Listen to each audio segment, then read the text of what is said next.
Assalamualaikum warahmatullahi wabarakatuh. Kami dari kelompok 1 tim 2 terdiri dari Arga Tama, Jerry Erianto Silitonga, Sabrina Septi Paramita, Ulantika, dan Ferawati Siringo-Ringo akan mempersembahkan tokoh role model kami, yaitu Kiai Haji Abdurrahman Wahid dengan nilai-nilai aneka di dalamnya.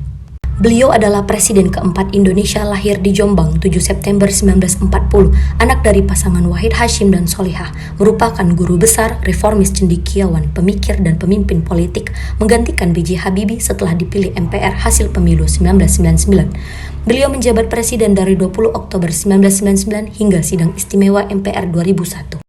Saat menjabat Presiden, melalui keputusan Presiden atau Kepres nomor 6 tahun 2000, Presiden Gus Dur menyudahi larangan merayakan Imlek secara bebas dan terbuka yang diberlakukan semasa pemerintahan Orde Baru.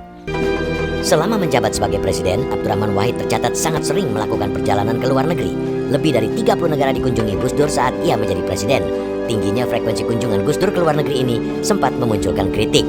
Namun, Gus Dur memiliki alasan sendiri mengapa hal ini harus ia lakukan. Saya itu menjadi presiden di saat Indonesia menghadapi bahaya akan terurai. Kelompok-kelompok separatis ada di mana-mana. Jadi saya berangkat keliling-keliling dunia itu 80 kali dalam 20 bulan. Jadi 4 kali 1 bulan. Itu tugas saya cuma satu. Apa? Yaitu membuat supaya integritas wilayah Indonesia ini tetap. Itu aja, nggak ada pikiran lain toh saya. Ternyata berhasil toh. Kita tetap satu negara hari ini. Sistem pemerintahan yang dianut oleh Bapak Abdurrahman Wahid adalah sistem pemerintahan presidensial. Hal ini dapat dilihat dari kebijakannya memberi peluang besar tumbuh dan berkembang di arena publik sebagai bentuk menciptakan negara yang demokratis. Beliau mencabut keputusan hukum yang dapat memandulkan kebebasan rakyat untuk melakukan diskursus mengenai masalah politik. Contohnya, peran militer di dalam demokrasi di Orde Baru dikerucutkan dan diberikan peluang selebar-lebarnya kepada aliran ideologi, kebudayaan, dan agama untuk arena publik.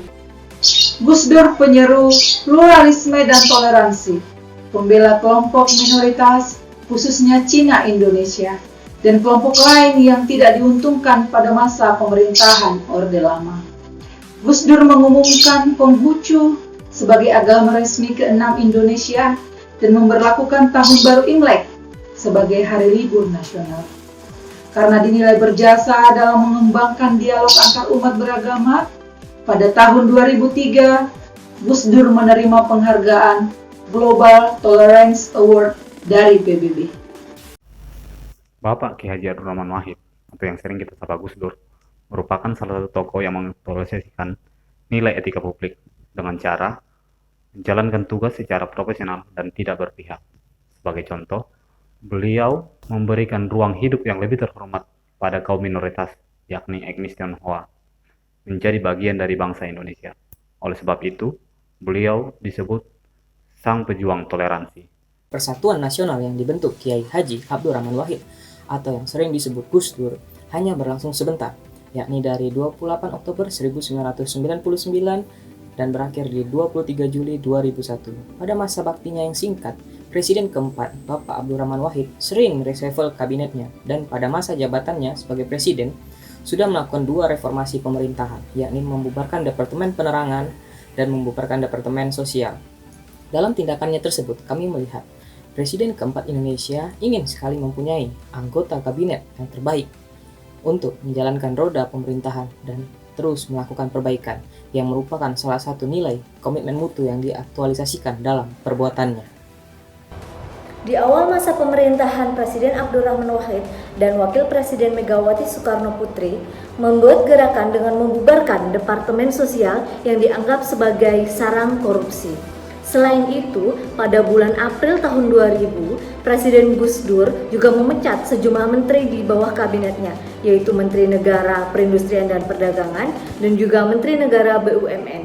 Dari kebijakan yang diambil oleh Presiden Gus Dur menunjukkan bahwa beliau mengimplementasikan nilai dasar anti korupsi, di mana beliau menindak tegas dengan disiplin pegawai di bawahnya yang merugikan bangsa dan negara dengan kasus korupsi.